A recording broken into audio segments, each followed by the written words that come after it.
Wa syukru lillah wa la hawla wa la quwwata illa billah. Allahumma salli ala Muhammad wa ala alihi wa ashabihi ajma'in. Yang terhormat Ketua Pimpinan Pusat Muhammadiyah Bapak Profesor Dr. Yunahar Ilyas LC.MA, yang kami hormati anggota DPD RI Bapak Dr. Andes Muhammad Afnan Hadikusumo, yang kami hormati pimpinan daerah Muhammadiyah Kabupaten Sleman. Assalamualaikum warahmatullahi wabarakatuh.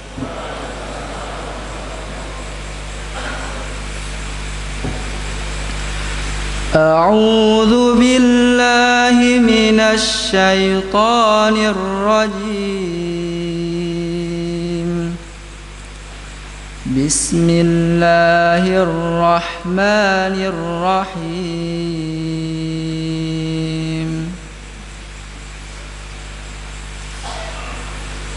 Ud'u ila sabili rabbika bil hikmati wal mau'izatil hasanah wajadilhum billati hiya ahsan inna rabbaka huwa a'lamu biman dhalla an sabilihi wa huwa a'lamu bil muhtadin.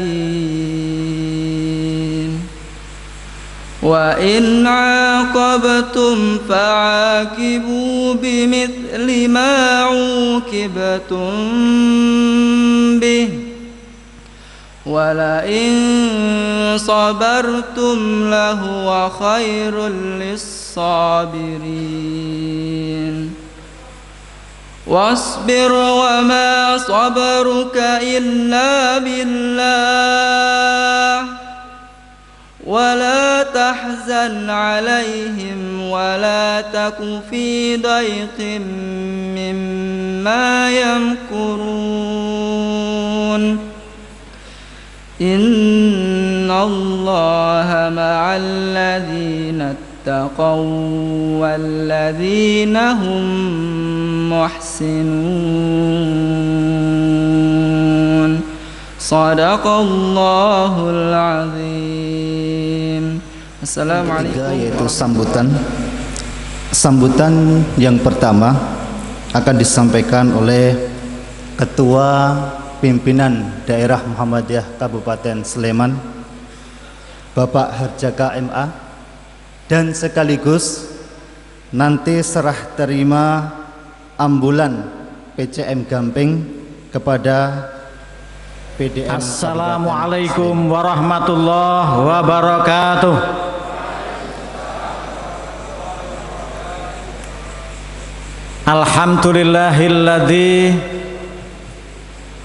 Alladzi arsala rasulahu bil huda wa dinil qayyim. Asyhadu an la ilaha illallah al malikul haqqul mubin wa asyhadu anna Muhammadan abduhu wa rasuluhu shadiqul wa'dil amin. Allahumma sholli wa sallim wa barik ala nabiyil karim wa ala alihi wa sahbihi ajma'in, amma ba'du. Yang terhormat Ustadz Yunahar Ilyas, Profesor Dr. Al-Hajj. Yang terhormat Bapak Afnan Hadikusuma. Kusuma apa Kusuma? Kusumo. Dr. Andes. Yang terhormat Bapak-bapak Pimpinan Daerah Muhammadiyah Kabupaten Sleman beserta jajarannya, Ortum dan sebagainya, bapak-bapak, ibu-ibu dari semua pimpinan cabang Muhammadiyah Kabupaten Sleman yang kami hormati. Setelah kita memanjatkan puji dan syukur kehadirat Allah Subhanahu wa ta'ala, marilah kita bersama-sama berdoa. Mudah-mudahan salawat dan salam selalu dilimpahkan kepada baginda Rasulullah Muhammad sallallahu alaihi wasallam beserta para keluarganya, para sahabatnya, para pengikutnya yang selalu setia kepada sunnah-sunnahnya. Mudah-mudahan termasuk kulolan panjenengan sedaya. Amin. Ibu bapak yang kami hormati, kalau melihat judulnya pengajian akbar, karena pengajian akbar sedikit akan kami absen, karena pengajian akbar dari timur, Prambanan. Mana Prambanan? Nah, alhamdulillah ada sekitar berapa puluh gitu. Kemudian Kalasan. Wah, banyak juga Kalasan. Oke. Berbah. Ya. Sip. Ujung kulon sana Moyudan. Loh, ini kok Kalasan ngacung, Moyudan ngacung. Ya. Tempel. Tempel. Alhamdulillah. Minggir. Mana minggir? Ya, ada sesepuh, ada Pak Ketua. Oke. Terima kasih. Yang Sleman tidak saya sebut karena ini di Sleman gitu. Ya, ini sudah banyak sekali kelihatan Sleman. Ibu Pak yang kami hormati, sekali lagi kami ucapkan selamat datang di gedung kita ini sebagai gedung kebanggaan kita. Mudah-mudahan nanti semakin benar-benar bisa dibanggakan. Dan perlu diketahui bahwasannya di mana-mana saya sampaikan, ternyata warga Muhammadiyah dan kalau dibandingkan dengan Muhammad Rasulullah Sallallahu Alaihi Wasallam itu selisihnya hanya sedikit. Ya, karena selisihnya hanya sedikit, dengan adanya pengajian akbar ini mudah-mudahan nanti yang selisih sedikit itu bisa hilang gitu.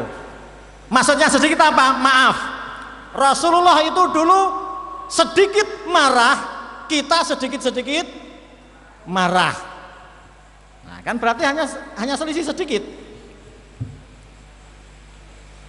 Rasulullah itu kalau dibalik, Rasulullah itu sedikit-sedikit istighfar, kita sedikit istighfar.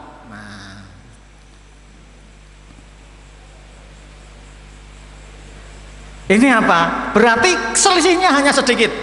Lah karena selisihnya sedikit, monggo dalam pengajian malam hari ini benar-benar nanti mudah-mudahan yang selisih sedikit ini bisa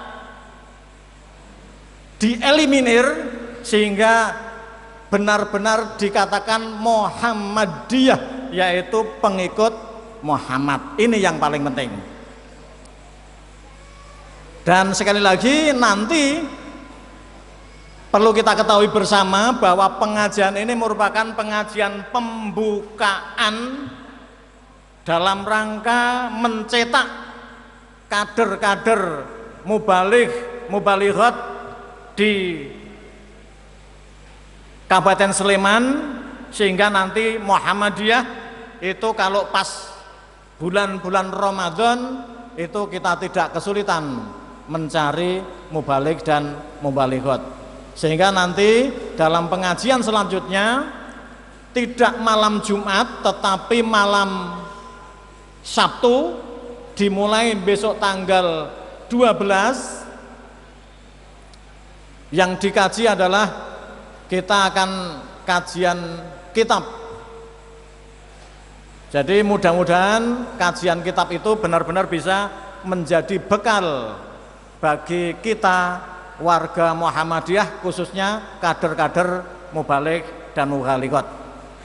Itu saja, tidak usah banyak yang saya sampaikan. Yang penting sekali lagi, mari selisih yang hanya sedikit ini kita eliminir sehingga kita benar-benar menjadi pengikut Rasul, yaitu warga Muhammadiyah yang istiqomah.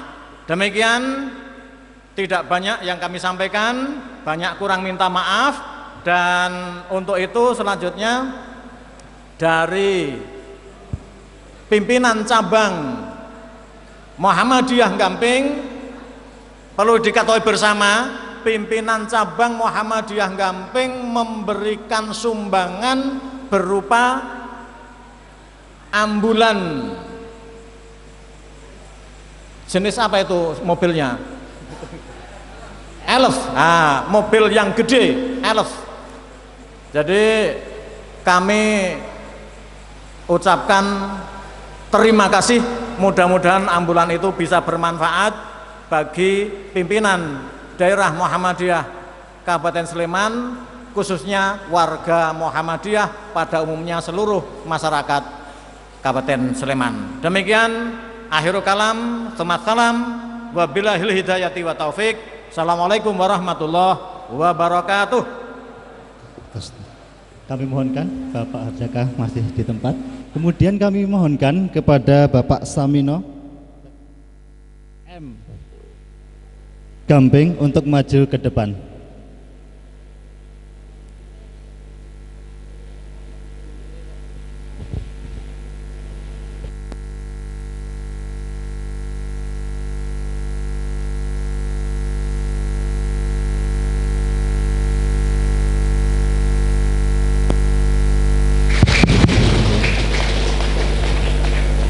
Silahkan, sudah yang moto?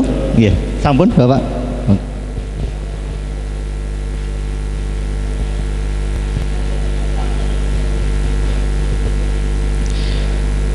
Sambutan yang kedua akan disampaikan oleh anggota DPR RI, DPD RI kepada Bapak Dr. Andes Muhammad Afnan Hadikusumo. Waktu dan tempat kami persilahkan.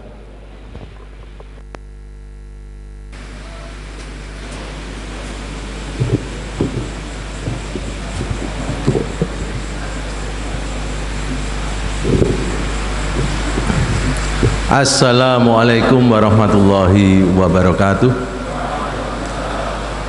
Alhamdulillahilladzi arsala rasulahu bil huda wa dinil haq liyudhhirahu 'ala dini kullih wa kafa billahi syahida.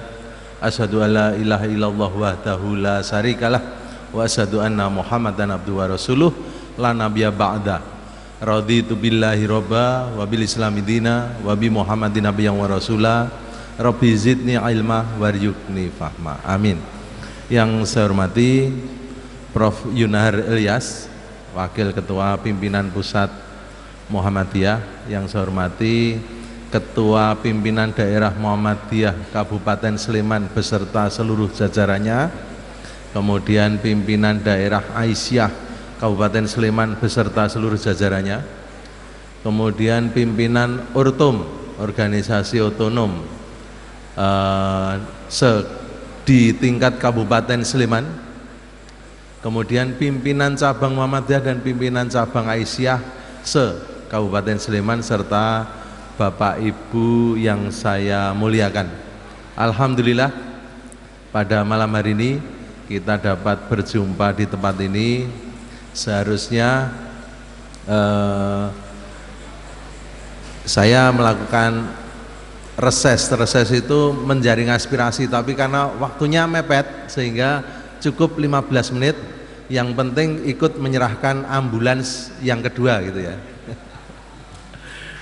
Nah, Bapak Ibu yang saya hormati,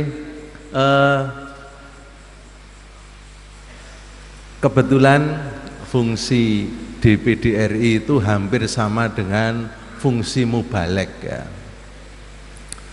Fungsi mubalek itu ya menyampaikan balighu ani walau ayat, sampaikanlah walaupun itu 2 ayat, itu sampaikan ya. Nah, DPD RI sama. Kalau pelaksananya itu namanya eksekutif. Eksekutif itu diwakili presiden. Kalau DPD RI itu ibaratnya istilahnya Pak Amin Rais itu tukang adzan. Tukang adzan. Jadi kalau ada adzan, ada imam, nah imamnya itu presiden itu. Oleh karena itu, karena fungsinya sama, ya kira-kira ya tugas kami adalah menyampaikan amar ma'ruf dan nahi mungkar sebagaimana yang cita-cita dari dan langkah dari Muhammadiyah. Meskipun dengan resiko, ya. Apa resikonya? Jadi kalau di tingkat cabang, di ranting itu mungkin resikonya agak kecil, tapi kalau di sana karena menyangkut nama baik seseorang, kemudian posisi seseorang, sehingga resikonya juga tinggi, ya. Resikonya tinggi.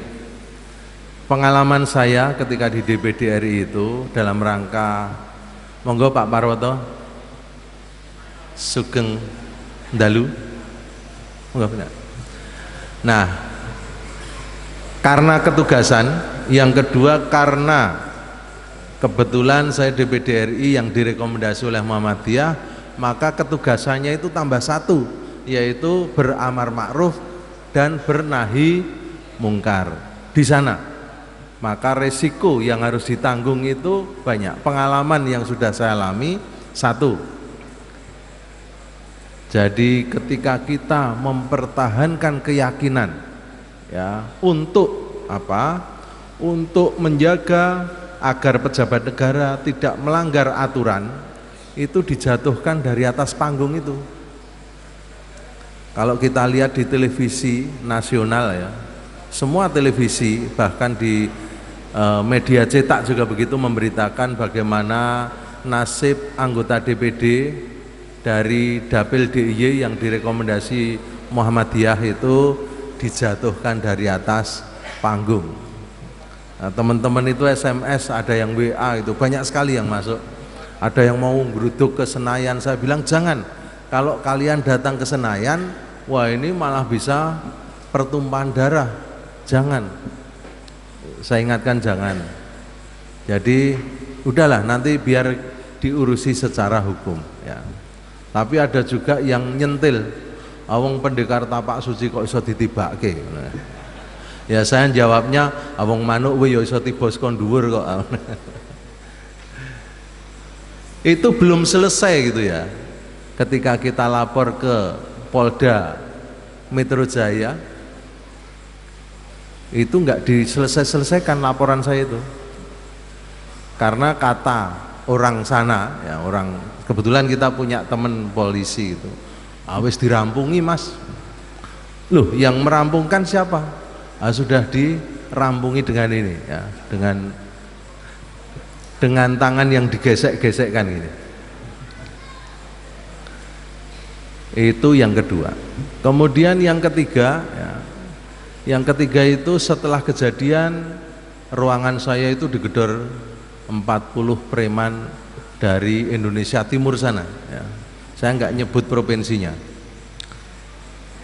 Dicari gitu, staf saya langsung nelpon, Pak ini ada 40 preman ini ke ruangan Bapak, gedor-gedor. Saya bilang udahlah, diemin, yang dicari kan saya, bukan kalian.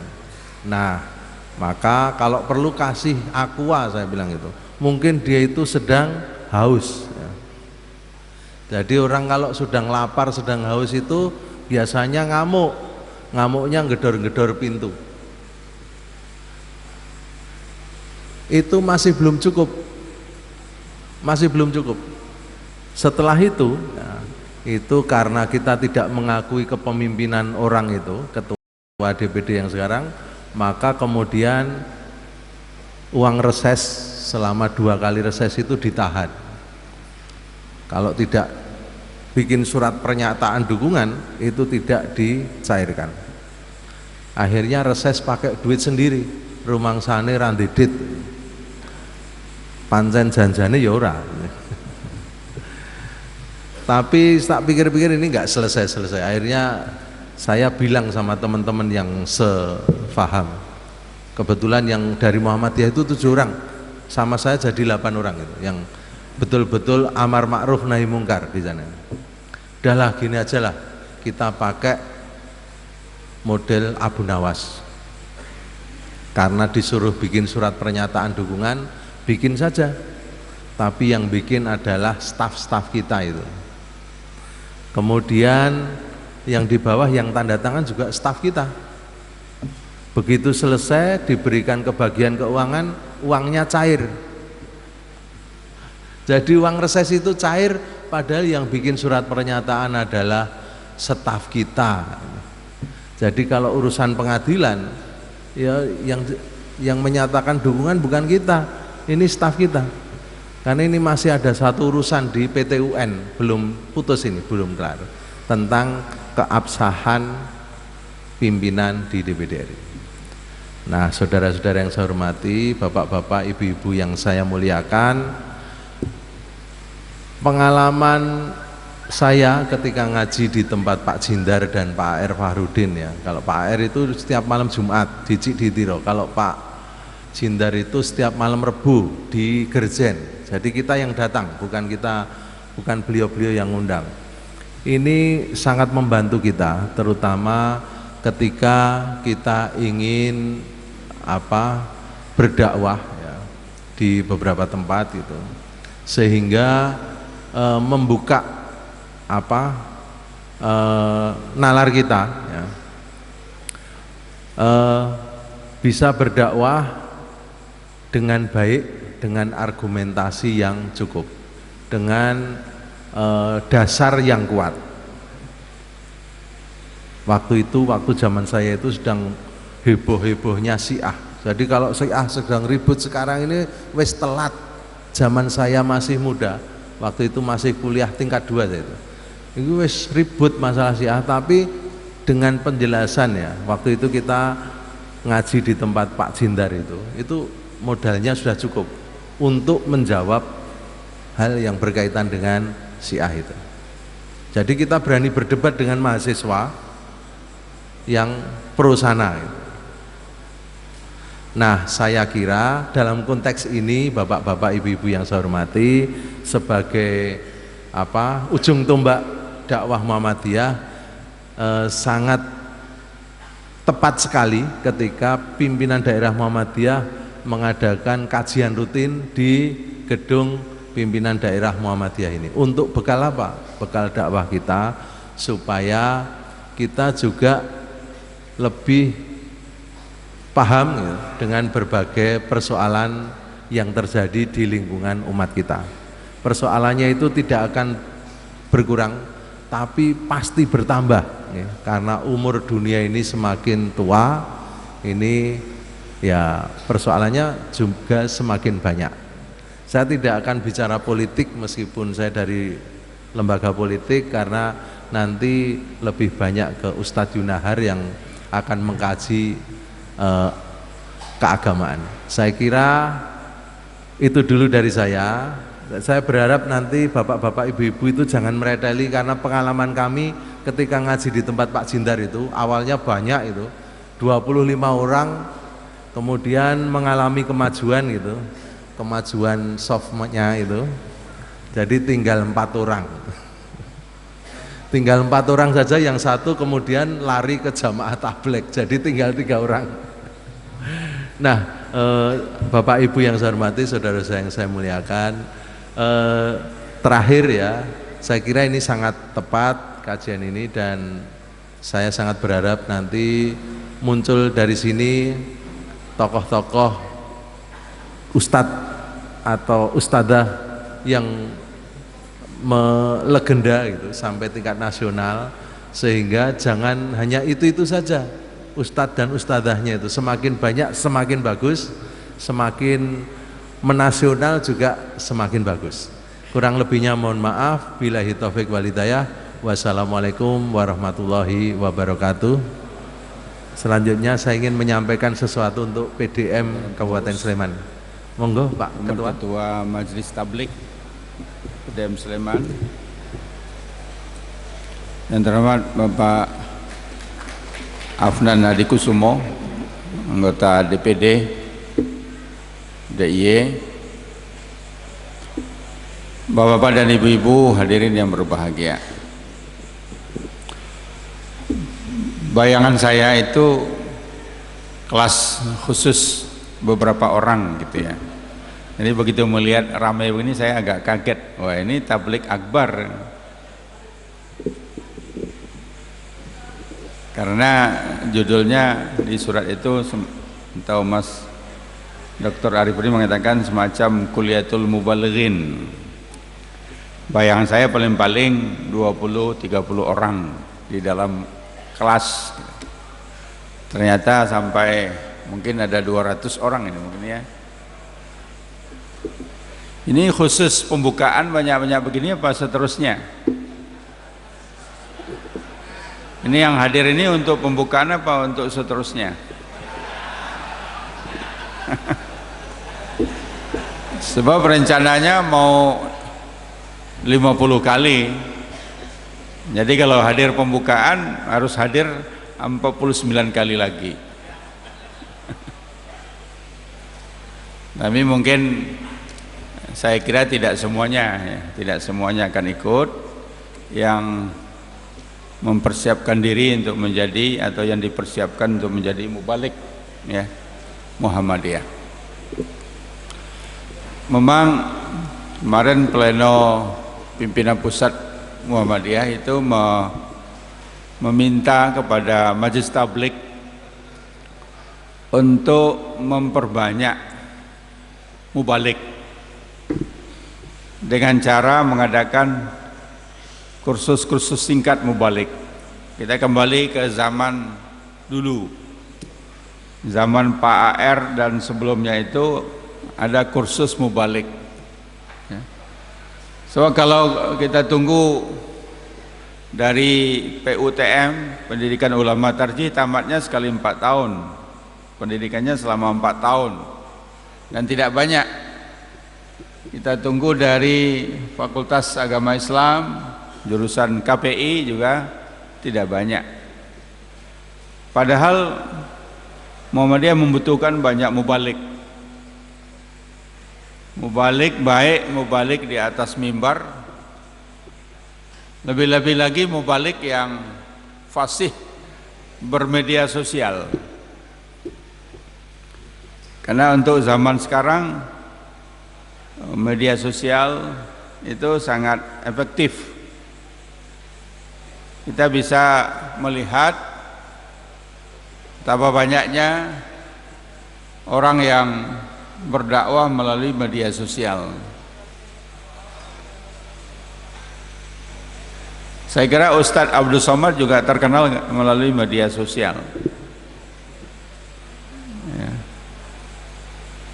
Pokoknya kalau sudah viral sudah terkenal, apalagi kalau dicekal tambah terkenal. Jadi promosi Bali kemarin itu promosi, tambah lagi Hong Kong, tambah lagi Masjid PLN di Jakarta. Nah udah lengkap ya. Kalau Ustadz nggak pernah dicekal nggak terkenal.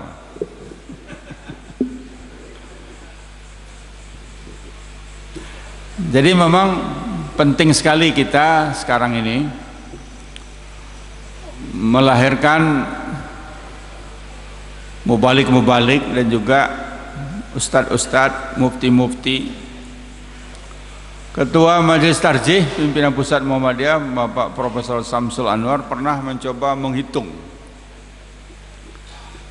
untuk seluruh Indonesia, untuk Muhammadiyah, untuk warga kita di seluruh Indonesia, untuk PDM-PDM, apalagi sampai PCM-PCM, kita butuh berapa orang yang mutafaqih fid din, yang mengerti, mendalami agama dan bisa menjawab pertanyaan warga. Nah, Pak Samsul Anwar menghitung kita butuh 50.000 orang untuk seluruh Indonesia. Jadi lumayan banyak, 50.000 orang. Karena kalau kita melihat atau memahami firman Allah dalam surat At-Taubah, ya, A'udzubillahi minasyaitonirrajim. Falaula nafara min kulli firqatin minhum ta'ifatun liyatafaqahu fid din wa liyunziru qaumahum idza raja'u ilaihim la'allahum yahdharun. Pergi berombongan kayak selesai melempar jumrah. Jadi sebelumnya dinyatakan oleh Allah Subhanahu wa taala tatkala ada panggilan jihad, qital, perang fisabilillah, di mana kalau umat Islam pergi berperang fisabilillah, kalau meninggal dunia, kalau gugur dalam perang itu dia pasti syahid. Dia akan masuk surga, langsung masuk surga tanpa hisab.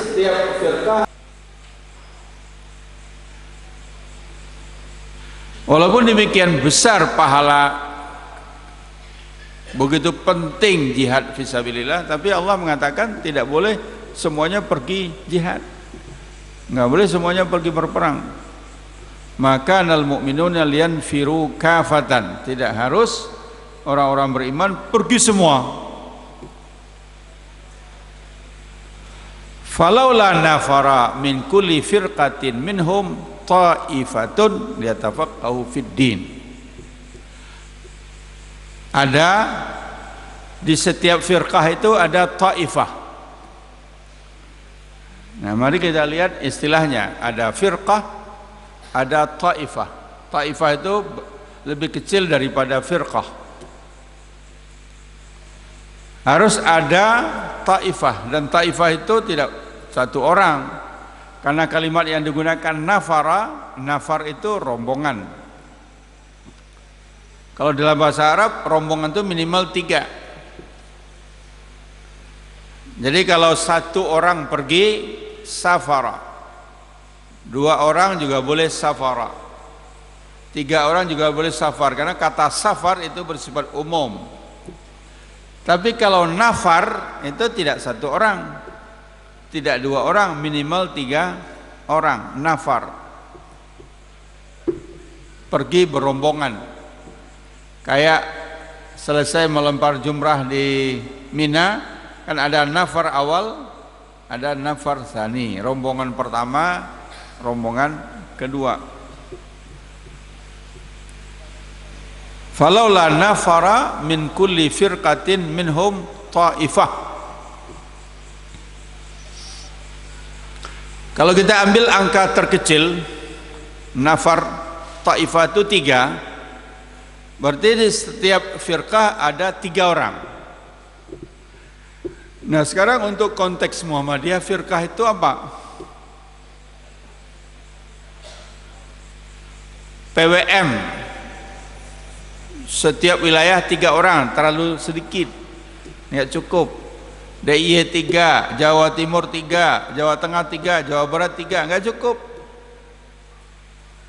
Apalagi Jawa Timur untuk 37 juta orang, 3 nggak cukup. Kalau begitu firqahnya terlalu besar kalau wilayah.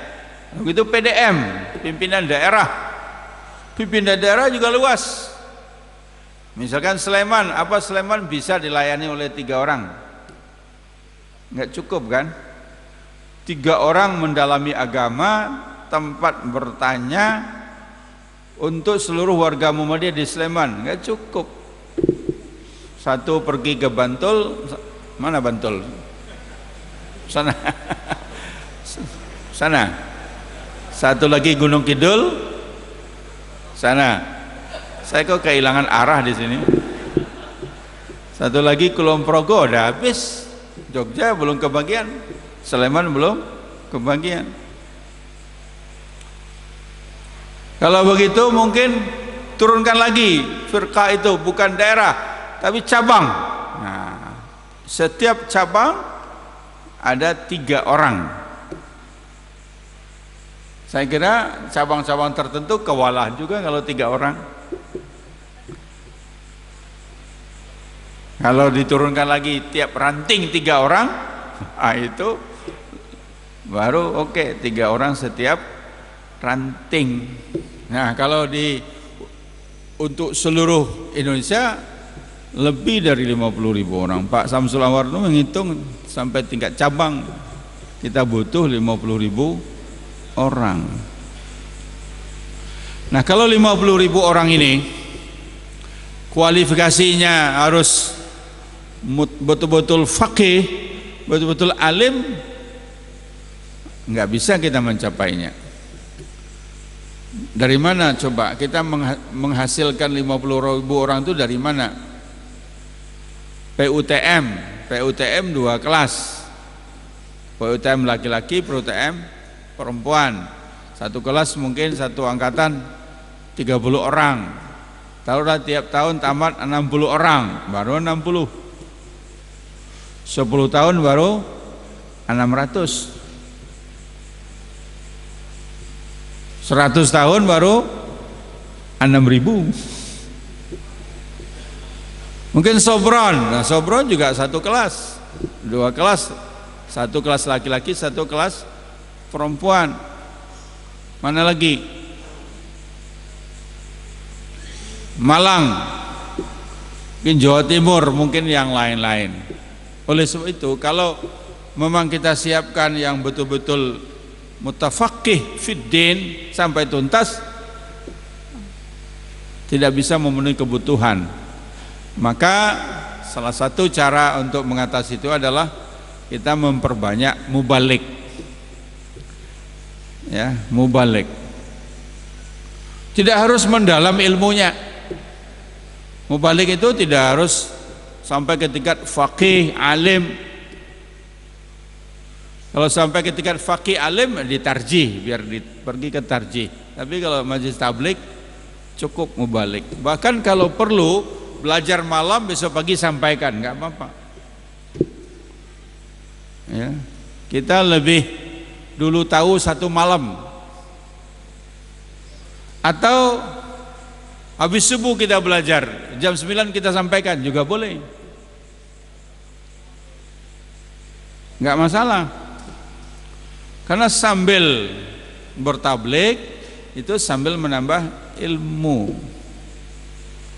Maka di beberapa tempat diadakanlah pertemuan pengajian mubalik tingkat PDM untuk kulaan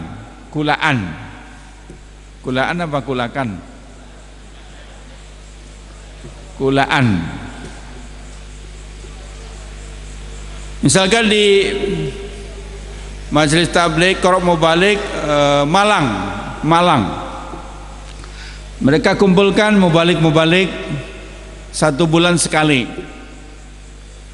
Diadakan pertemuan dari pagi sampai asar, ya. Pagi sampai asar, mungkin jam 8 sampai jam 10 satu materi, jam 10 sampai jam 12 satu materi, sholat, makan, istirahat, nanti 1 materi lagi. Berarti ada 3 materi dengan 3 orang narasumber. Nanti semua yang hadir itu mendapatkan bahan 3 materi. Nanti 3 materi ini dia sampaikan. Kalau syukur kalau bisa 4 untuk 1 bulan. Jadi semacam belanja dia, kulaan. Dulu pernah waktu saya menjadi ketua Majelis Tabligh pimpinan pusat Muhammadiyah setelah Pak Muhammad Muqaddas almarhum, pada tahun 2000 sampai 2005 kita buat percobaan satu sistem pembinaan mubalik, pembekalan mubalik yang berantai. Kita undang dari seluruh DIY waktu itu 100 orang. Kita cari 100 orang. Kita bawa ke Kaliurang, ke Pusbang. Untuk 100 orang itu diberikanlah materi bahan, diceramahkan, didiskusikan 10 bahan, 10 judul, 10 materi. Jadi yang 10 orang ini, yang 100 orang ini diberi bahan 10. Nah kalau 10 itu kan kalau dipadatkan sebenarnya 2 hari cukup. Ya 2 hari cukup. Tapi kan baru cepat. Karena sifatnya klasikal, kelas besar, 100 orang. Nanti yang 100 orang ini kita bagi 10 lagi. Dibagi menjadi 10 kelompok. Kelompok 1, 10 orang, kelompok 2, kelompok 3. Biar mereka yang menentukan kelompoknya, mungkin berdasarkan tempat tinggalnya atau berdasarkan kesamaan-kesamaan yang lain. 10 kelompok. 10 kelompok ini diminta mengadakan pertemuan seminggu sekali. Masing-masing kelompok mendalami 10 materi itu. Jadi 10 materi tadi yang baru dapat secara cepat didalami. Kalau bisa mereka sendiri yang mendalami, kalau enggak bisa cari narasumber yang akan membantu. Berarti kita perlu 10 minggu. Karena 10 kali pertemuan berarti 10 minggu. Kira-kira 2,5 bulan. Selesailah pendalaman 10 materi itu. Nanti, setelah 10 materi didalami di dalam satu kelompok yang isinya 10 orang itu, masing-masing yang 10 orang tadi itu membuat 10 kelompok lagi. Kan anggotanya 10. Setiap orang cari lagi, apakah di cabangnya atau di rantingnya, cari 10 orang. Nah 10 materi yang sudah dia kuasai ini dia sampaikan kepada 10 orang itu. Coba dari 100 kali 10 menjadi 1000 orang. 2,5 bulan. 2,5 bulan berikutnya yang seperti tadi cari lagi murid 10 orang. Itu akan menjadi 10.000 orang. Jadi percepatannya cepat. Ini namanya sistem sel. Ya. Itu dulu sudah diputuskan. Yang di Kaliurangnya sudah jalan. Tapi selalu ada tapinya. Yang 2 hari full di Kaliurang, 100 orang, 10 materi berjalan sukses. Tapi begitu dibagi menjadi 10 kelompok, banyak yang pamit. Oh enggak, sudah disepakati harinya, misalkan hari Jumat malam. Tapi yang lain, oh saya pamit, saya ada undangan pengajian. Saya pamit, saya ada undangan pengajian, bubar. Harusnya disiplin. Kalau udah sepakat hari Jumat atau sepakat hari Kamis, semua undangan pengajian ditolak. Nggak bisa. Pokoknya di kalender tiap Jumat malam ditandai, atau Kamis malam atau terserah harinya ditandai, menolak semua permintaan ceramah dari manapun. Jadi tidak jalan itu. Pada rencananya dulu kalau sukses percobaan di DIY ini akan diterapkan di provinsi lain. Nah, tapi karena di DIY nggak sukses, nggak jadi diterapkan di provinsi lain. Karena DIY ini dianggap barometer lah. Kalau di DIY aja tidak sukses, apalagi di tempat lain. Kan kira-kira begitu. Kan Muhammadiyah itu orang banyak kiblatnya DIY.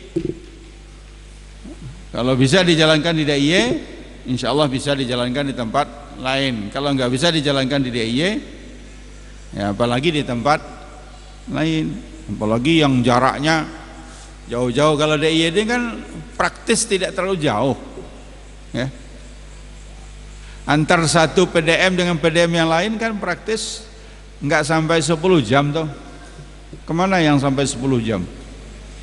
Mungkin keliling-keliling baru 10 10 jam. Tapi kalau Jawa Timur, Jawa Barat ya jangankan 10 jam, bisa 20 jam karena mereka sangat luas. Apalagi Kepulauan Riau, tergantung cuaca, tergantung ombak. Ini salah satunya. Kalau model begini bisa jalan bagus. Kalau enggak ya sekarang Sleman menerapkan model baru atau model Sleman lah. Jadi pokoknya satu kelas saja, klasikal. Nanti mungkin berapa? 100 orang. Kira-kira 100 orang. Tiap hari Jumat malam. Ya. Ngaji serius. Mempersiapkan diri sebagai mubalik untuk 1 tahun 50 kali pertemuan. Nah, itu udah banyak. Tadi saya diberitahu sudah ada kurikulumnya, kitab ini bisa per judul, bisa per kitab. Yang penting selalu ada bekal, dan sekali-sekali juga diberikan materi-materi yang bersifat metodologis, mungkin tentang retorika atau tentang media sosial, bagaimana berdakwah lewat media sosial dan seterusnya itu.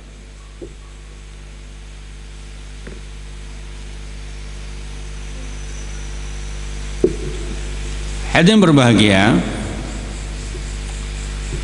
dalam berdakwah itu selalu dibahas tentang 4 unsur dakwah, disebut dengan anasir ad-dakwah.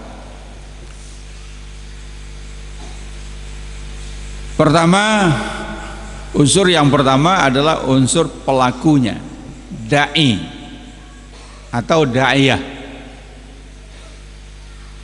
Siapa yang akan berdakwah? Ya, dai-nya.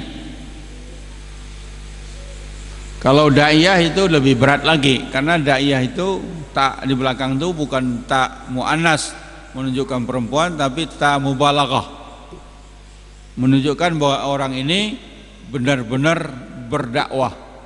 Itu disebut dengan daiyah. Kalau berdakwah saja dai. Kalau sekedar nyampaikan saja mubalik. Kalau mentransfer ilmu muallim. Kalau sampai membina sampai kepribadian murabbi. Nah, kalau ini programnya kan mubalik, nyampaikan. Dai, kita ambil dulu yang bersifat umum, karena dalam Al-Quran bahasanya adalah bahasa ud'u ila sabili rabbika, maka kita ambil istilahnya da'i atau da'iyah. Siapa yang harus menyampaikan? Atau dalam bahasa fikih, apakah dakwah itu fardu ain apa fardu kifayah? Kalau fardu ain berarti setiap orang, setiap muslim, laki-laki, perempuan wajib menyampaikan. Nah, disinilah kita memahami hadis Nabi, balighu anni walau ayah. Sampaikanlah dariku walaupun cuma 1 ayat. Yang kemudian disebut dengan mubalik walau ayah. Ya. Nggak apa-apa, boleh saja. Dapat 1 ayat, sampaikan 1 ayat. Yang nggak boleh itu dapat 1 ayat, sampaikan 2 ayat. 1 ayat karang sendiri, ya itu nggak boleh. Balighu anni walau ayat. Sebagian ulama berpendapat dakwah itu fardhu ain, kewajiban setiap orang.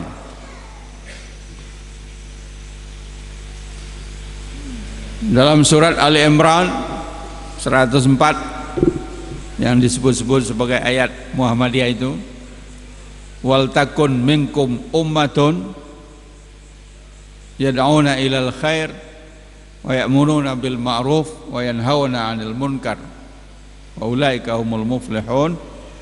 Nah, minkum di situ menurut mufassir yang mengatakan dakwah itu fardhu ain, minnya itu adalah min bayaniyah, bukan min tab'idiyah, min bayaniyah. Artinya kalian semua umat, kalian semua wal takum minkum ummatun, kalian semua harus menjadi umat yang berdakwah, dakwah ilal khair, amar ma'ruf nahi munkar. Jadi setiap orang semuanya.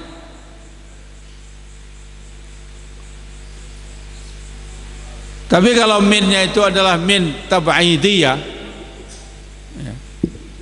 min yang menyatakan sebahagian atau ba'du, maka dakwah itu menjadi fardu kifayah. Hendaklah ada di antara kamu umat yang berdakwah.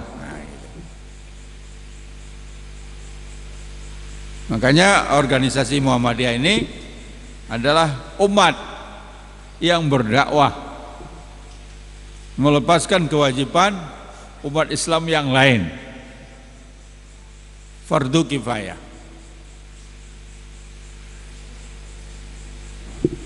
Apakah kita mengambil fardu ain atau fardu kifayah? Kalau saya dua-duanya saja. Jadi tidak usah ditarjih. Cukup pakai metode yang pertama, al-jam'u wa taufiq. Nah, kalau di Muhammadiyah kan begitu. Kalau ada dua pendapat yang kelihatannya berbeda atau berlawanan, jangan langsung dipilih salah satu. Tapi dipakai dua-duanya, digabung, al-jam'u wa taufiq. Bagaimana menggabungnya?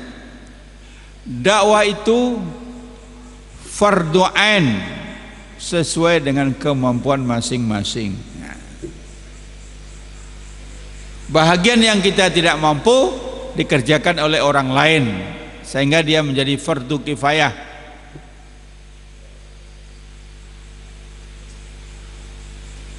Kalau semuanya tidak ada yang menyampaikan, berarti semuanya berdosa.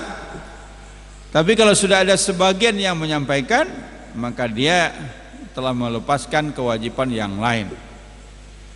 Tetapi bagi yang sanggup menyampaikan, merupakan fardu ain. Kata Nabi, yang hadir itu harus menyampaikan kepada yang tidak hadir.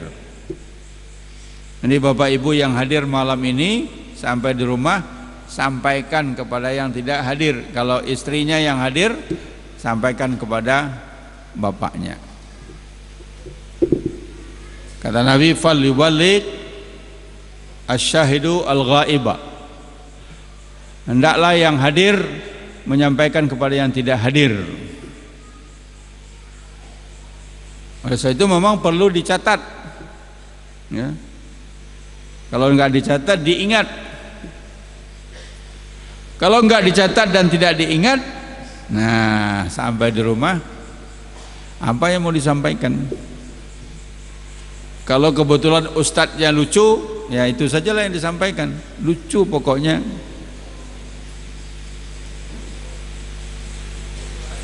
Tapi alhamdulillah sekarang kalau kata Ustadz Abdul Somad, ya, sudah ada, kalau Bapak Ibu tidak mencatat, ada orang Korea yang mencatat, Samsung.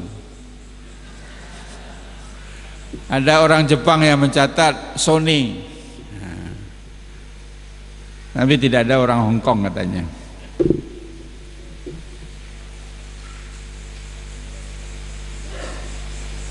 Jadi berapa yang kita ingat, ya itu yang kita sampaikan. Karena Nabi mengatakan, boleh jadi yang tidak hadir dapat dari yang hadir, justru yang lebih paham yang tidak hadir itu.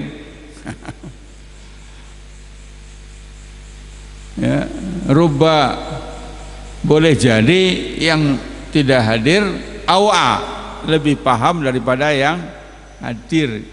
Jadi disampaikan.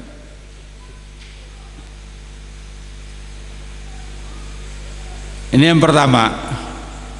Yang wajib berdakwah adalah semua kita.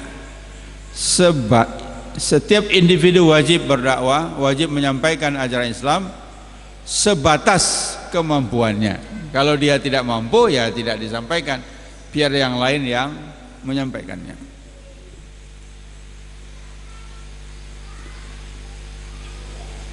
Ad-da'i. Jadi setiap kita itu sebenarnya adalah da'i. Nah, yang kedua, siapa mad'unya? Nah, siapa yang diajak? Ya, kalau di dalam buku-buku fikih dakwah dibagi dua saja. Pertama, yang sudah masuk Islam untuk mempertahankan keislamannya, meningkatkan keislamannya, disebut dengan umat ijabah. Yang kedua, yang belum masuk Islam, disebut dengan umat dakwah. Nah, kita di Indonesia ini fokusnya lebih banyak kepada umat ijabah, karena umat Islam banyak, warga Muhammadiyah banyak, seperti yang kita katakan tadi. Untuk membina umat sendiri aja masih kewalahan. Melayani pertanyaan-pertanyaan warga kita kewalahan. Karena dari Muhammadiyah nggak ada yang jawab, ya dijawab oleh ustadz-ustadz kelompok lain. Dan ustadz-ustadz kelompok lain rajin jawabnya, dalilnya banyak. Kalau ustadz Muhammadiyah dalilnya diserahkan tarjih semua. Ada dalam HPT, padahal dia juga nggak baca HPT.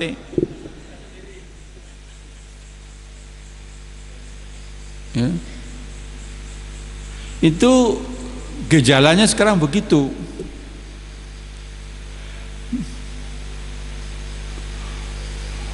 Jadi siapa yang menguasai dunia maya, media sosial, dia bisa menguasai pemahaman agama. Memang penting sekali, ya, majelis tabligh harus lebih progresif lagi. Kalau perlu memang dididik secara khusus beberapa orang untuk berdakwah lewat media sosial. Nggak usah yang berat-berat. Fatwa-fatwa kita kan sudah banyak sekali. Itu dicicil saja. Yang bisa buat meme-nya, tapi yang bagus lah, jangan asalan saja. Atau ngutip satu-satu alinea, satu kalimat dari fatwa-fatwa yang ada. Apakah dari kita ambil dari himpunan putusan tarjih, diambil dari pedoman hidup Islami, diambil dari anggaran dasar, diambil dari banyak-banyak dokumen Muhammadiyah, itu diambil, diposting sedikit-sedikit, posting terus.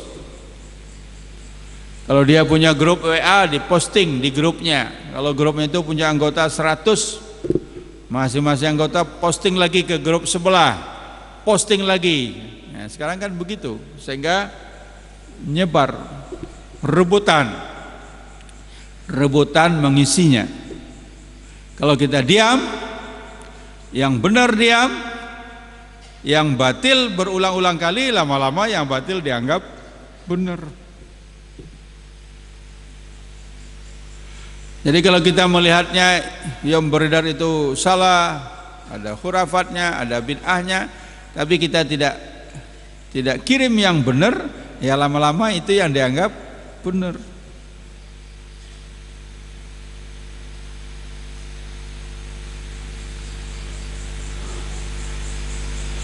Belum lagi kalau mad'onya yang dari luar. Saya sering mendengar, atau mungkin di mana-mana kita mendengar keluhan umat Islam yang banyak itu harusnya, ya, umat Islam sekarang 88%, harusnya yang merasa terdesak itu yang minoritas, harusnya begitu. Wah, ini kita gencar sekali ini islamisasi, kita terdesak ini, harusnya begitu. Jadi yang defensif itu harusnya yang sedikit. Tapi malah sekarang terbalik, yang merasa terancam, yang merasa terdesak, yang defensif, yang besar. Selalu keluhannya begitu. Di mana-mana kan mengeluh, wah ini di sini udah banyak yang pindah agama, di sini udah banyak pindah agama, di sini sudah banyak pindah agama, gitu. Defensif. Kadang-kadang saya berpikir kenapa kita tidak menggunakan taktik sepak bola. Nah ini kalau nonton sepak bola, saya jagoan saya Manchester City. Kebetulan sekarang sedang di atas ya, Manchester City. Bukan Manchester United. Sudah 2 kali saya datang ke stadionnya, baik stadion MU maupun stadion Manchester City, tapi tidak jadi nonton karena karcisnya terlalu mahal. Apalagi kalau sudah habis di loket resmi, balik ke calo tambah mahal lagi. Akhirnya saya pengen beli kaosnya saja, mahal juga. Di Malioboro 35.000 udah bagus, sana 350.000 masih jelek. Satu kali saya ketemu kaos Manchester City yang bagus, harganya kalau dirupiahkan 2 juta lebih. Tapi begitu saya teliti ternyata tertulis itu made in Indonesia. Kalau made in Indonesia saya beli di Malioboro aja lah. Rupanya made in Indonesia dijual di Manchester City, kaos yang di Malioboro 35.000, sana bisa 35, bisa 2 juta. Karena di sana tidak ada pembajakan. Di sini belum dibuat orang sudah keluar bajakannya. Nah, apa taktik sepak bola? Salah satunya adalah kalau kita tidak ingin kebobolan, maka perkuatlah atau sering-seringlah menyerang, kan gitu. Karena serangan yang baik sekaligus juga merupakan pertahanan yang baik. Musuh sibuk menghadapi serangan dari kita, sehingga mereka tidak begitu banyak kesempatan untuk menyerang. Tapi kalau kita sibuk bertahan, sehebat-hebatnya pertahan, sekali-sekali bobol juga. Paling kurang bobolnya nggak sengaja karena kemelut.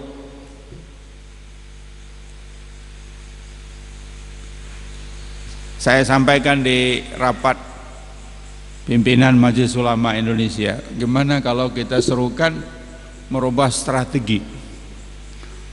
Selama ini orang Islam mengeluh didatangi oleh misionaris. Sekarang kita rubah strategi, kita yang datang. Gitu. Kita bikin sibuk mereka, kita datangi rumah-rumahnya, kita yang menyampaikan dakwah Islam, ketok pintunya, sampaikan. Saya nyampe mengajak ini bawa Al-Quran ya. Akhirnya mereka sibuk menghadapi Islamisasi sehingga nggak sempat lagi melakukan serangan. Tapi usulan saya ini tidak ada yang menerimanya. Oh nggak boleh Pak, yang sudah beragama kita nggak boleh ngajak lagi, itu melanggar SKB ya Pak, benar? Melanggar kesepakatan antara Menteri Agama, Menteri Dalam Negeri, apalagi dulu itu nggak boleh. Nah kita patuh, tapi yang lain tidak patuh. Kita dibilang nggak boleh, kita nggak lakukan, yang lain boleh saja.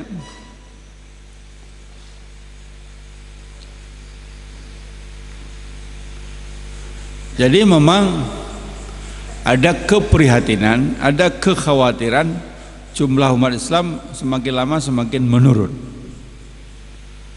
Bandingkanlah kalau ketika baru merdeka dulu, setahu saya masih 94%, lama-lama 93, 92, sekarang 87,3% atau dibulatkan saya menjadi 88%. Apalagi kalau putusan MK dijalankan, putusan Mahkamah Konstitusi kolom agama untuk penghayat kepercayaan boleh diisi dengan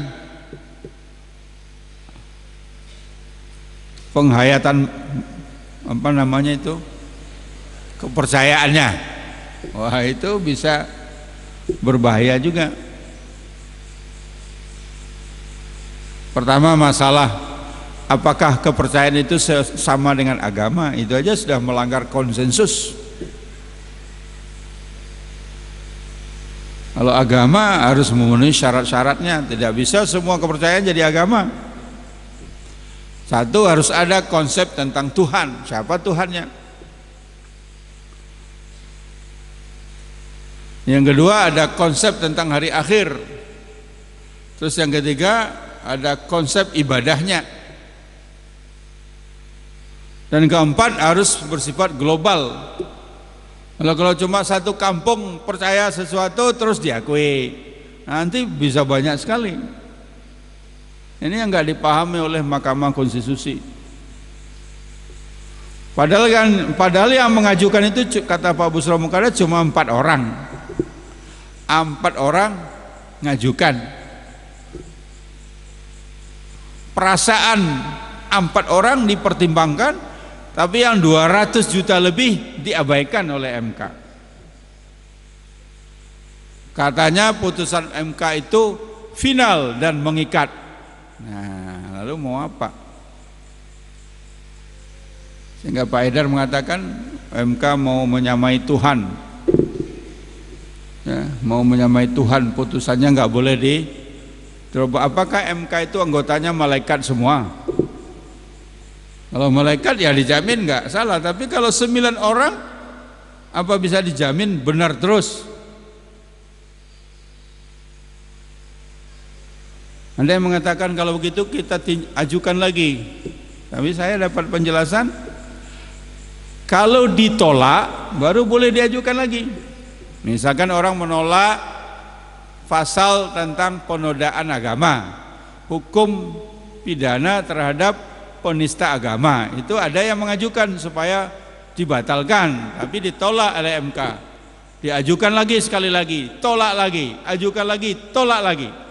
Jadi kalau ditolak itu boleh diajukan lagi, tapi kalau diterima nggak bisa diajukan lagi.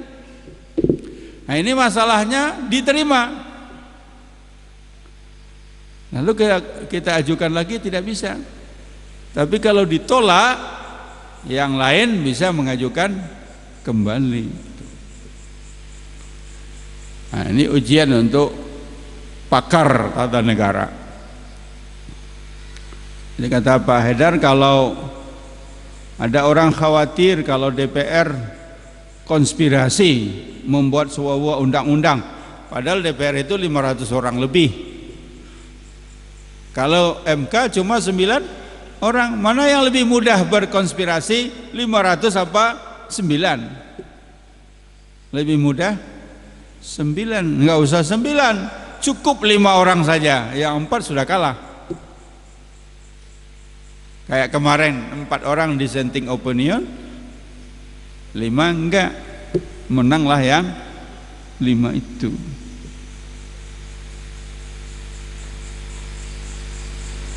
Nah, kita kembali, mat-o-nya di Indonesia ini sangat banyak, sangat luas.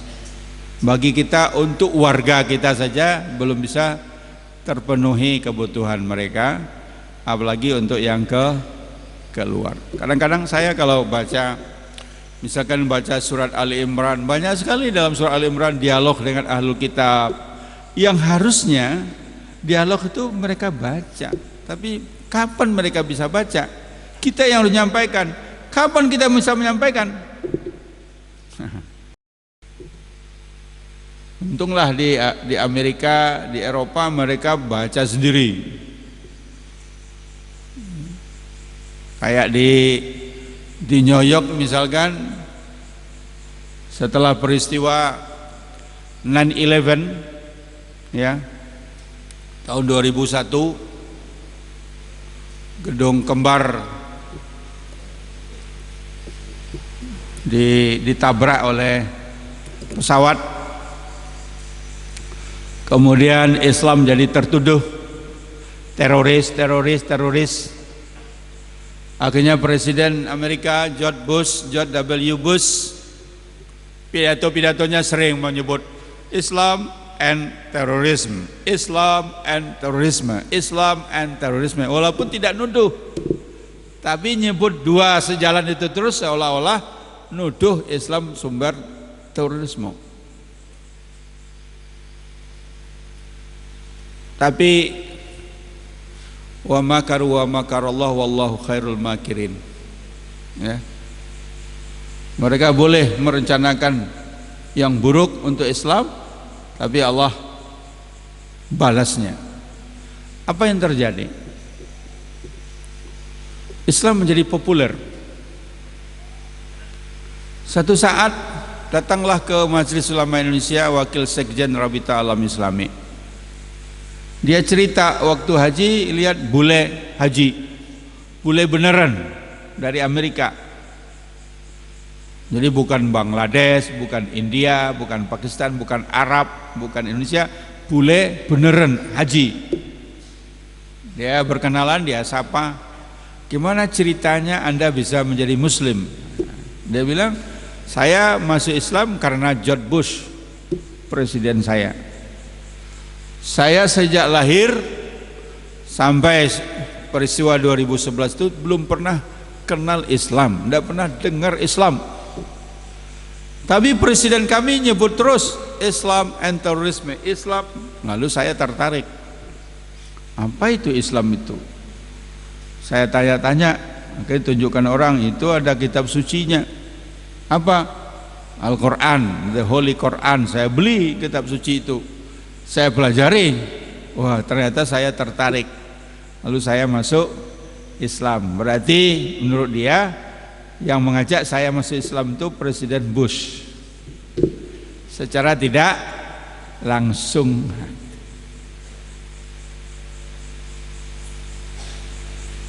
Ada lagi masuk Islamnya begini.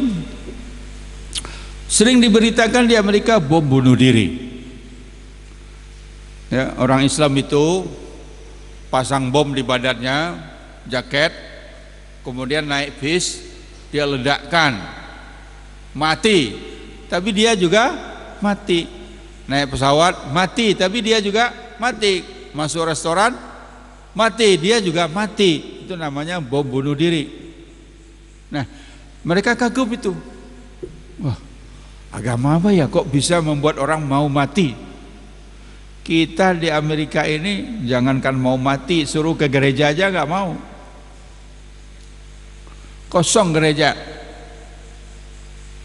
Jadi ada gereja di Amerika itu hari Ahad itu banyak orang jogging. Jadi jalan di depan gereja itu banyak orang lalu lalang. Tapi nggak ada yang mau ke gereja. Akhirnya gereja cari akal, di halaman gereja dibikin meja-meja. Ada kursi, disediakan teh, kopi, susu. Kemudian diajak mampir minum. Nah, banyak yang mampir minum, tapi setelah minum pergi lagi. Nggak tertarik. Musim dingin baru banyak yang ke gereja. Siapa? Gelandangan karena di luar kedinginan. Lalu menghangatkan badan di dalam gereja, syukur boleh tidur di dalam gereja. Jadi mereka mengalami krisis. Jangankan berkorban nyawa untuk agamanya, korban waktu ke gereja saja nggak mau. Tapi kok ada agama yang bisa menyebabkan anggotanya mau mati demi agamanya? Itu agama apa itu ya? Itu cara berpikirnya begitu. Sebab di Amerika itu nyawa itu berharga. Ya. American citizen, warga negara Amerika, nyawanya mahal. Satu orang pemuda Amerika melakukan vandalisme di Singapura, coret-coret, ditangkap, dihukum cambuk 2 kali apa 3 kali.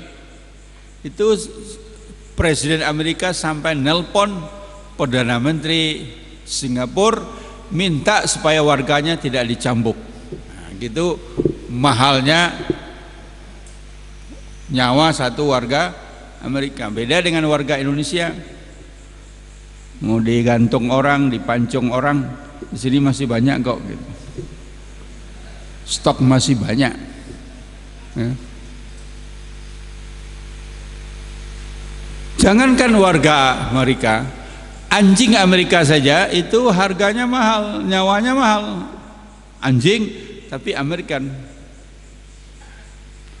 Jadi di Amerika anjing kan nggak boleh bebas berkeliaran, nggak boleh, harus diikat, kalau keluar dipegang oleh majikannya, nggak boleh berkeliaran. Nah satu kali ada yang lepas, anjingnya lari di trotoar, jatuh masuk got, masuk ke dalam got anjing tadi.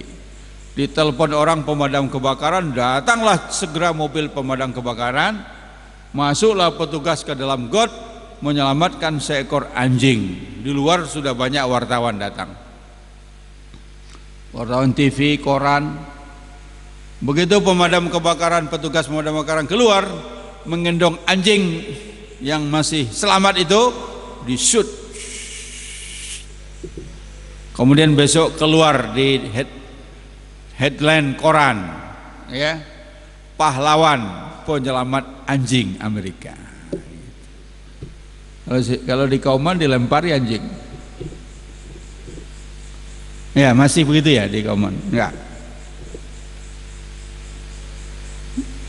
Nah, ini kok ada orang yang mau mati bom bunuh diri demi agamanya. Itu agama apa itu? Nah, mereka tertarik. Apalagi setelah terjadi peristiwa 9/11 itu. Diceritakan oleh Imam Syamsi Ali di Islamic Center di Manhattan. Setelah peristiwa itu dibukalah kelas,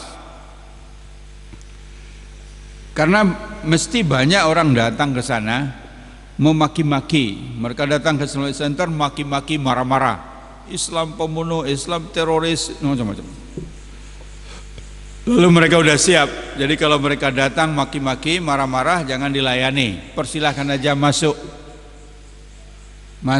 di ruangan yang full AC, suruh duduk.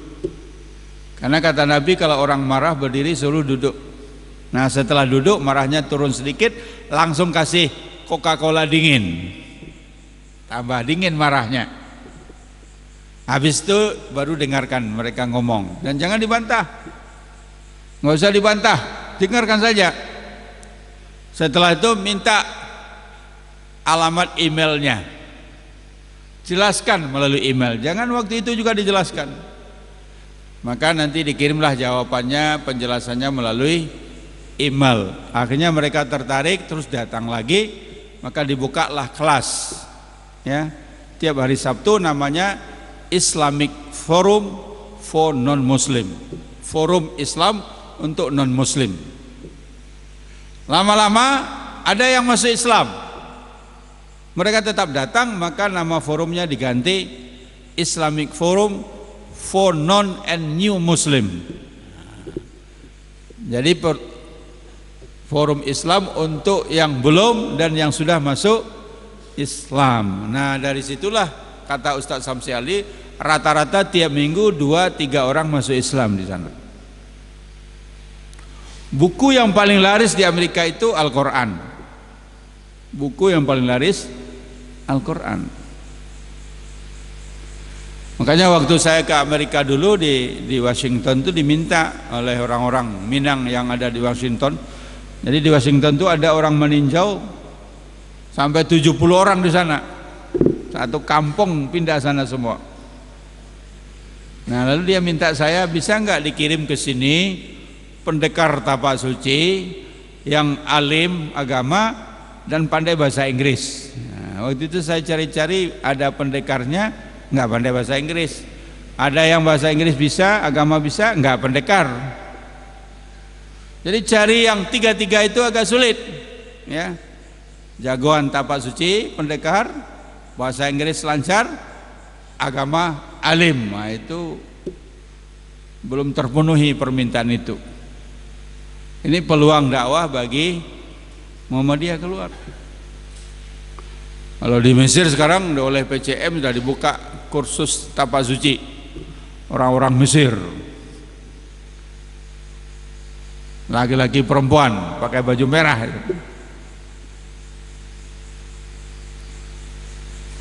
Jadi hadirin berbahagia, kita kembali kepada mat'u tadi. Jangankan untuk ekspansi berdakwah kepada umat, dakwah untuk umat ijabah saja kita masih kewalahan.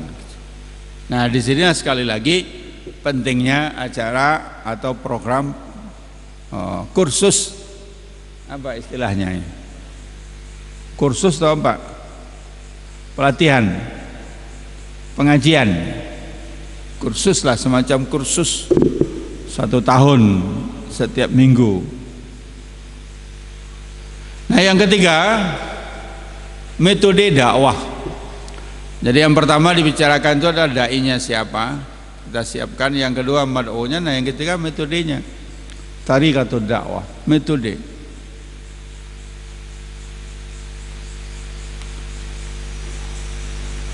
Metode dakwah itu bisa kita terus menggunakan metode konvensional. Kalau kita bisa ketemu tatap muka, itu yang paling efektif itu adalah ittisal fardi, personal approach.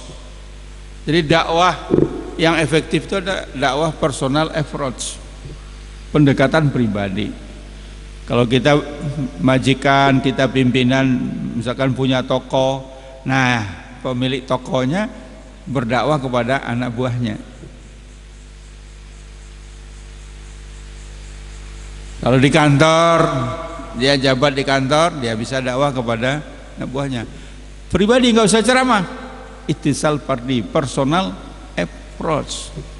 Baik untuk dakwah Islam maupun untuk ngajak bergabung dengan Muhammadiyah, itu pendekatan pribadi itu sangat penting, lebih efektif. Apalagi dilakukan oleh orang yang dihormati, orang yang dianggap lebih tinggi, itu lebih cepat. Di Bandung itu dulu ada seorang jenderal bintang 1, baru bintang 1, tapi dia memimpin di satu kantor ya di angkatan darat. Setiap masuk waktu sholat, dia pergi sholat berjamaah di mushola kantor. Tidak ngajak-ngajak, tidak ngajak siapapun, tapi jalan saja. Cuma jalannya dibuat putar-putar, enggak langsung ke mushola, dia keliling-keliling dulu. Jadi setiap dia pergi ke masjid, melalui meja anak buahnya merasa diajak, padahal jenderalnya enggak ngajak. Jenderalnya cuma jalan saja. Lama-lama anak buahnya ikut. Pak Jenderal sudah ke masjid, udah mushola, ayo kita ikut. Enggak usah diajak, melihat jenderalnya pergi ke masjid, ke mushola, yang tidak jenderal ikut. Apalagi kalau sampai ngajak, itu berat untuk nolak. Kalau sekolah, kepala sekolahnya ke masjid sholat berjamaah, guru-gurunya akan ikut. Apalagi kalau sampai diajak. Saya dulu sekolah di PGA Negeri Padang. PGA Negeri Gunung Pangilun Padang itu PGA terbaik di Sumatera Barat. Saya masuk di sana kelas 5 saja. Kelas 1 sampai kelas 4 di Bukit Tinggi. Nah, di Bukit Tinggi saya belum berkenalan dengan Muhammadiyah. Karena waktu itu di Bukit Tinggi yang terkenal PII. Bukan IPM, tapi PII. PII pun saya tidak ikut. Tapi begitu saya pindah ke Padang, kemudian saya begitu naik ke kelas 6, diangkat menjadi ketua panitia semacam ospek anak-anak baru. Satu saat saya dipesani, seorang karyawan sekolah mengatakan, Yunahar, Pak Kepala Sekolah minta Anda menemui dia waktu istirahat nanti. Kepala sekolah langsung, saya takut waktu itu. Saya salah apa ya kalau disuruh menghadap kepala sekolah? Biasanya suruh menghadap tuh kalau ada salahnya. Apa ya salah? Rasanya saya nggak ada salah. Tapi saya datang menghadap. Nama kepala sekolahnya Dr. Andus Mansur Malik waktu itu.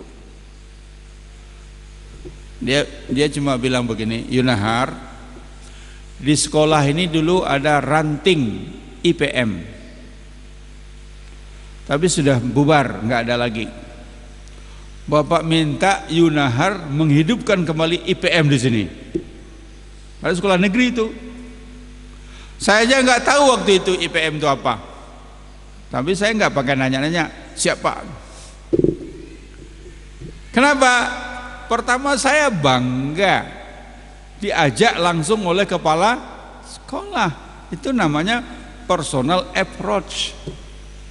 Ittisal fardi, yang punya jabatan, punya wibawa, punya pengaruh, jangan hilang, jangan buang, jangan sia-siakan pengaruh itu. Pribadi. Tapi bapak itu rupanya mengerti kalau saya nggak paham, lalu dia bilang, cari teman-teman aktivis OSIS yang top 10 orang. Nah, saya suruh cari yang top. Nanti hari itu jam sekian kumpul, ditunjuknya sekolah Muhammadiyah di Padang. Nanti bapak kirim orang menjelaskan IPM itu apa. Nah, akhirnya saya carilah ketua OSIS, ketua yang top saya ajak 10 orang. Datang mereka. Datanglah senior IPM namanya Hasnim Fadli Hasan. Kepalanya agak botak, kacamatanya tebal, kayak intelektual. Dia yang menjelaskan IPM itu apa. Penjelasannya banyak pakai istilah-istilah bahasa Inggris. Saya dan teman-teman tidak paham. Nggak paham ini orang ngomong apa, ini kepandaian orang ini, kepinteran. Terlalu banyak istilah. Tapi kami senang, kenapa? Ini mesti orang pinter nih, orang hebat ini. Buktinya kita nggak paham omongannya apa. Waktu itu kesannya cuma begitu saja. Apa yang dijelaskan tidak begitu paham, tapi kami kagum karena banyak sekali istilah-istilah bahasa Inggris.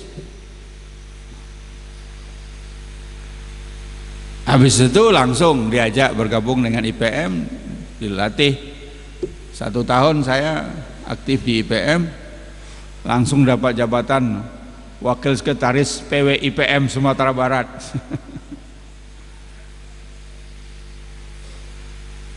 Jadi memang personal approach itu penting, ittisal fardi, begitu juga dalam berdakwah. Jadi kalau ada orang yang punya potensi, mungkin ilmunya, pendidikannya atau segala macamnya, nggak apa-apa kita tarik bergabung di Muhammadiyah, karena Muhammadiyah itu adalah gerakan dakwah. Kalau gerakan dakwah itu tidak ada syarat untuk masuk, beda dengan kader. Kalau kader ada syarat-syaratnya, tapi Muhammadiyah kan gerakan dakwah siapa saja bisa kita ajak bergabung di Muhammadiyah. Kalau dia tidak pandai baca Quran, di Muhammadiyah kita ajari baca Quran. Kalau dia belum sholat, di Muhammadiyah kita ajari sholat. Tidak langsung diajak masuk, langsung jadi ketua, enggak, jadi anggota. Makanya sering saya sampaikan di pengajian-pengajian di daerah, Muhammadiyah kalau mengadakan pengajian jangan tertutup semuanya. Jadi di mana-mana pengajian oleh Muhammadiyah untuk Muhammadiyah. Nah, lalu kalau itu semua nggak ada pengajian yang terbuka untuk umum, kapan kita menambah anggota? Jadi di samping ada pengajian pengurus, ada pengajian anggota, juga harus ada pengajian-pengajian untuk umum, terbuka untuk umum. Saya pergi ke Pare. Diadakanlah pengajian terbuka setiap hari Ahad di halaman rumah sakit PKU Muhammadiyah. Cukup banyak itu, tabligh akbar terbuka, Muhammadiyah, NU semua datang. Taktiknya adalah 3 pekan itu ustadznya dari Muhammadiyah, tapi 1 pekan dari NU. Sehingga NU-nya juga mau datang. Kalau di Madiun malah di Islamic Center itu sengaja dibikinkan gambarnya, simbol matahari dan simbol bumi diikat, kemudian ada orang berjabat tangan. Itu Islamic Centernya penuh, tidak hanya oleh orang Muhammadiyah. Kita buat pengajian-pengajian terbuka untuk menjelaskan faham agama dalam Muhammadiyah secara tidak langsung. Saya mengamati di beberapa tempat pengajian-pengajian Muhammadiyah sudah sangat eksklusif oleh Muhammadiyah untuk Muhammadiyah, yang lain enggak bergabung. Kalau ada orang lain yang saya sekali datang malah dicurigai, ngapain ini datang nih? Siapa ini? Siapa yang bawa ini? Nah, kalau begitu ya enggak nambah kita, tidak nambah. Ingat dalam iklan, perusahaan besar kalau lupa beriklan akan dikalahkan oleh perusahaan kecil yang tiap hari beriklan. Jadi Muhammadiyah kalau perusahaan sudah merupakan perusahaan besar, karena sudah merupakan perusahaan besar, PD tidak pernah iklan, akan dikalahkan oleh pendatang-pendatang baru yang kecil tapi iklannya tiap hari. Jangan lupa itu. Nah, yang terakhir biar tidak terlalu lama, yang keempat itu di samping metode tadi, kalau tariqatul dakwah itu ya yang konvensional, yang modern bisa semua sudah tahu. Nah, yang terakhir adalah maudhu'ud dakwah, pesan yang akan disampaikan. Kalau pesan ya semua ajaran Islam. Al-Quran mengatakan ud'u ila sabili rabbika bil hikmah wal mau'izatil hasanah wajadilhum billati hiya ahsan. Saya baca dalam sebuah kitab tafsir ringkas sekali, At-Tafsir Al-Muyassar, singkat-singkat saja uraiannya. Apa dimaksud dengan bil hikmah? Ajaklah siapa saja ke jalan Tuhanmu dengan hikmah. Kalau bahasa Indonesia dengan bijaksana, dengan bijak. Ya, bijak itu seperti apa? Apakah bijak itu artinya menyesuaikan diri dengan audien? Apalagi dipesani oleh yang jemput, Pak, nanti Pak, enggak usah terlalu berat Pak, ya ringan-ringan aja Pak, nggak perlu yang lucu-lucu aja Pak. Akhirnya sudah, mubaliknya nggak punya program, dia ikut maunya panitia.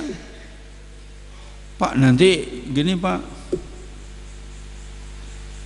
gini Pak, biasanya yang bisi itu yang jemput ya. Apakah dia namanya bil hikmah itu ikut selera pasar? Kalau selera pasar pop, ya dakwanya juga pop. Enggak, bukan begitu. Kadang-kadang bil hikmah itu yang namanya bijaksana tersembunyi, bukan bijaksana tapi kepentingan mubalik. Nanti kalau saya tegas di sini saya enggak diundang lagi, itu kepentingan mubalik. Kalau enggak diundang rugi saya, ini lumayan di sini ini. Amplopnya lumayan ini. Itu bukan bil hikmah, walaupun bungkusnya bisa saja bil hikmah. Tapi sebenarnya di dalam hatinya bukan bil hikmah tapi kepentingan pribadi. Apalagi di Jakarta. Alasan bisa dicari-cari. Nah, dalam Al-Fiqh At-Tafsir Al-Muyassar saya ketemu uraian yang singkat tapi menurut saya mantap sekali. Apa katanya? Bil hikmah ay bin nasi wal aqli. Segitu aja uraiannya. Bil hikmah ay artinya, maksudnya bin nasi wal aqli. Yang namanya hikmah itu harus menyampaikan nas. Jadi materi yang kita sampaikan harus berangkat dari nas. Nas itu adalah Al-Quranul Karim dan Sunnah Nabi. Harus itu yang disampaikan. Tapi menggunakan akal. bin nasi wal akli. Untuk apa menggunakan akal? Untuk memilih nas yang tepat untuk disampaikan.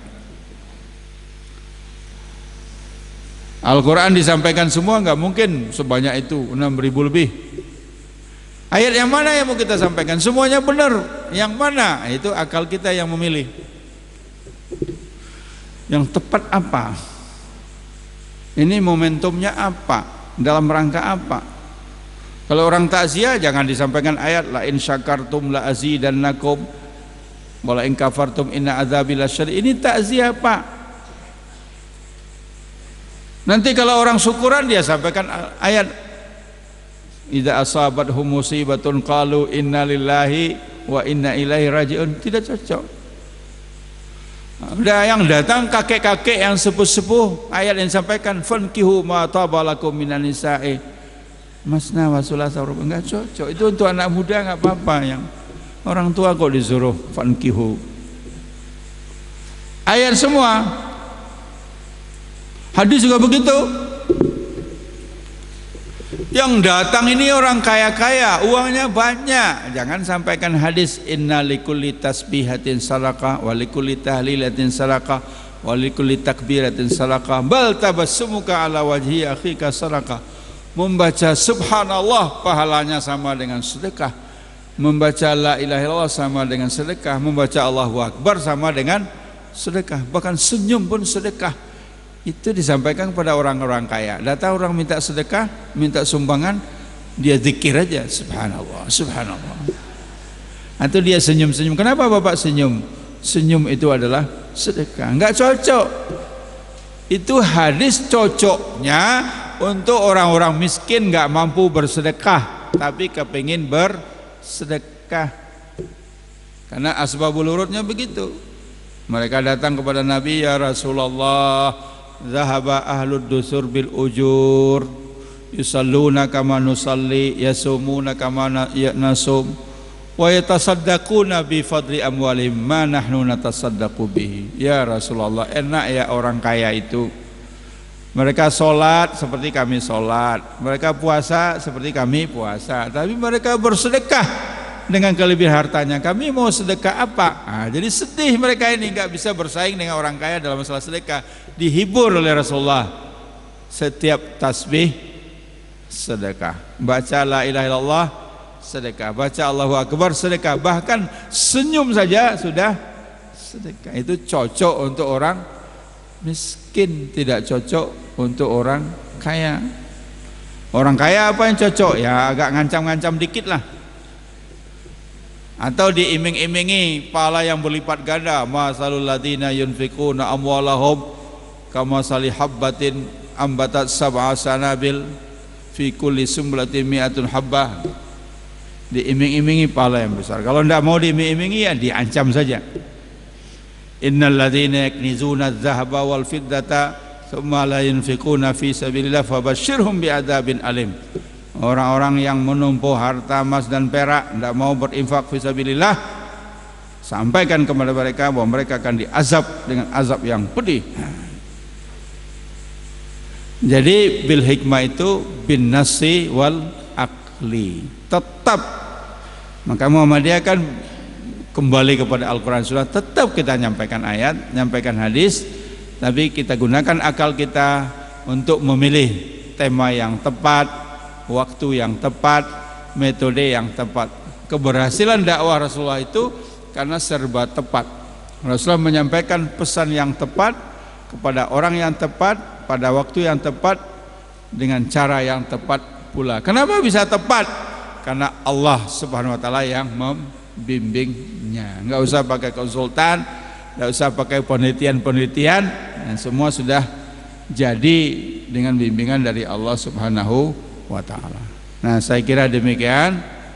Mudah-mudahan ada manfaatnya, dan saya berharap karena ini mau sih 49 kali lagi ya, mudah-mudahan masih banyak yang datang.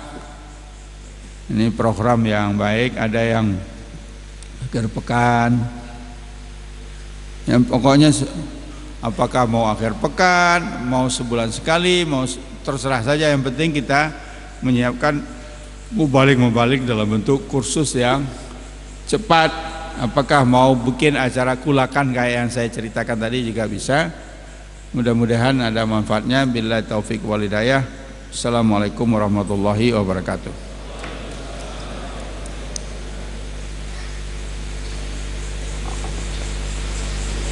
Kami haturkan banyak terima kasih kepada Bapak Profesor Dr. Yunari Ilyas yang telah menyampaikan pengajian akbar dengan tema dakwah Muhammadiyah kekinian, metode dan bekalnya bagi mubalik Muhammadiyah. Acara yang selanjutnya yaitu pengumuman yang akan disampaikan oleh Bapak Sukirman MA.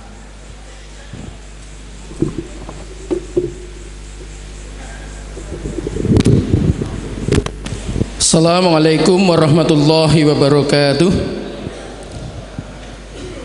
Mohon waktu 5 menit untuk menyampaikan pengumuman. Hari ini sudah disiapkan belangko untuk diisi sebagai peserta. Langsung diserahkan hari ini. Nanti cabang yang belum mengirim akan kami datangi. Harus ada yang mengirim tiap cabang. Dan nanti akan kita latih, insya Allah, untuk menjadi mubalik betulan. Kami akan selalu berkoordinasi dengan pimpinan pusat Muhammadiyah, dengan PWM. Jadi model mubalik yang akan kita bentuk nanti kajian seminggu sekali setiap malam Sabtu. Kalau pesertanya hanya 100 orang akan kita letakkan di atas di lantai 2. Kalau sampai 200 di tempat ini. Nanti akan dikemas oleh generasi muda, oleh IMM, IPM dan lain-lain.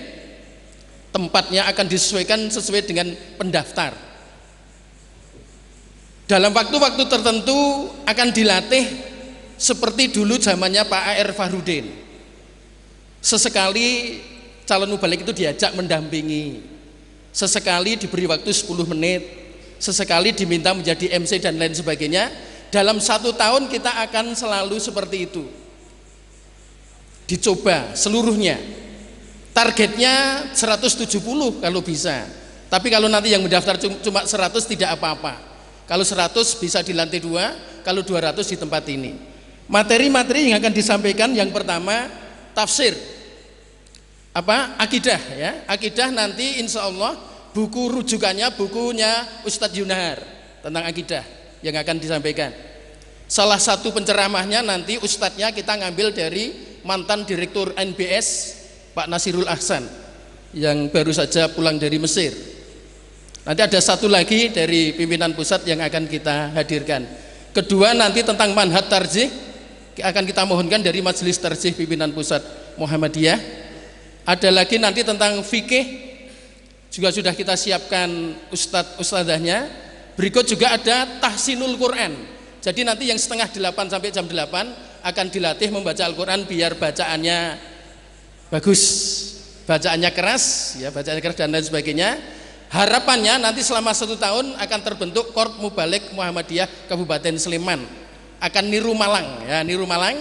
Di Malang itu setiap masjid setahun sudah dijadwal masjid Muhammadiyah penceramahnya seluruhnya dari kader-kader Muhammadiyah. Tapi ini setahun lagi, kita yang penting hadir dulu selama 1 tahun. Pesan ustadz-ustadz Muhammadiyah, yang penting ngaji di Muhammadiyah itu datang, paham dan tidak itu besok, yang penting datang ya. Insya Allah pahalanya sama ya, sama. Yang penting yang sudah paham jangan ngejek yang belum paham. Yang belum paham tidak usah minder kepada yang sudah paham. Pokoknya ngaji terus, insya Allah lama-lama menjadi paham. Buku-buku akan kita siapkan, nanti bisa bukunya sudah ada semua. Nanti termasuk manhaj tarjih ini dari dari makalahnya Prof. Samsul Anwar sudah ada. Akidah bukunya Prof. Yunahar juga sudah siap.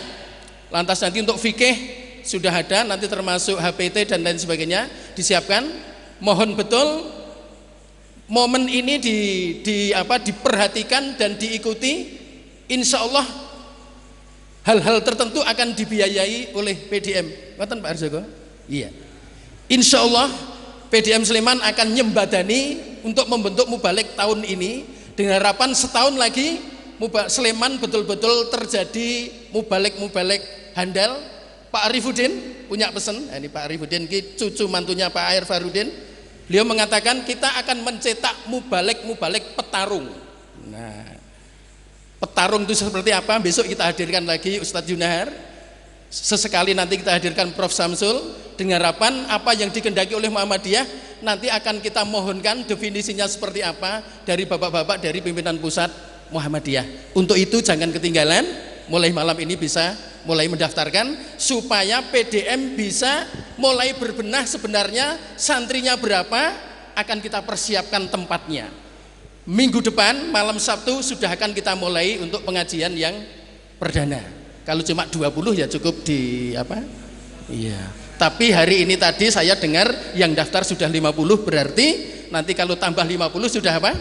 Sudah 100. Jadi mudah-mudahan nanti kita tunggu sampai 5 hari ke depan, mudah-mudahan nanti pendaftarnya bisa mencapai 100, syukur menjadi 200. Terus untuk yang lain-lain pesan dari Prof. Yunar nanti akan kita perhatikan dengan baik, termasuk yang apa tadi bil hikmah nanti akan menjadi catatan kita semua. Terus termasuk juga karena ini pengajian calon mubalek, pesan Prof. Yunar tadi tidak usah seperti kader. Yang penting apa? Malam diberi, pagi diperbolehkan apa? Menyampaikan, tetapi pesannya balighu anni walau ayah. Jadi yang disampaikan yang apa? Yang diberikan. Sebagai penutup, dulu di pengajian malam Selasa di Kauman, dulu mulai dari Pak Muhammad Mukodas ke Pak Prof. Yunahar, kami kebetulan ditunjuk sebagai sekretaris, dan terakhir saya sebagai ketua pengajian malam Selasa. Kemarin dari Prof. Yunar dapat pesan tugasnya majelis tablik itu orang yang mulai ngaji, ning juga mencetak pengajian. Jadi kita mubalik itu tidak hanya ngisi ngaji, tetapi juga membuat pengajian. Dusun-dusun yang belum ada pengajiannya harus kita apa? Harus kita adakan. Pesan beberapa tokoh Muhammadiyah, jadi santri itu yang penting KKDK. Kulak kono dol kene, kulak kene dol kono. Hanya pesannya jangan sekali-kali dodol nek durung kulaan, karena rauno sing didol. Untuk itu kulaan dulu di malam Sabtu baru jualan. Jangan sekali-kali belum ngaji sudah apa? Menyampaikan. Saya masih ingat dulu saya mahasiswanya Prof. Yunahar. Orang belajar itu seperti meniup terumpet. Menghisap dulu baru apa? Tet gitu. Jadi bunyi tet itu hasil daripada apa? Hisapan. Saya masih ingat Prof. Yunar pernah mengatakan begini, kalau suara tet bukan hasil hisapan, berarti suara apa? Wah, suara kentut. Maka kualitasnya seperti apa? Kentut. Jadi nek mubalek ra tau ngaji iki mung padha karo napa? Nah niku wae. Saya kira ini saja yang bisa kami sampaikan. Ada kurang lebihnya mohon dimaafkan. Assalamualaikum.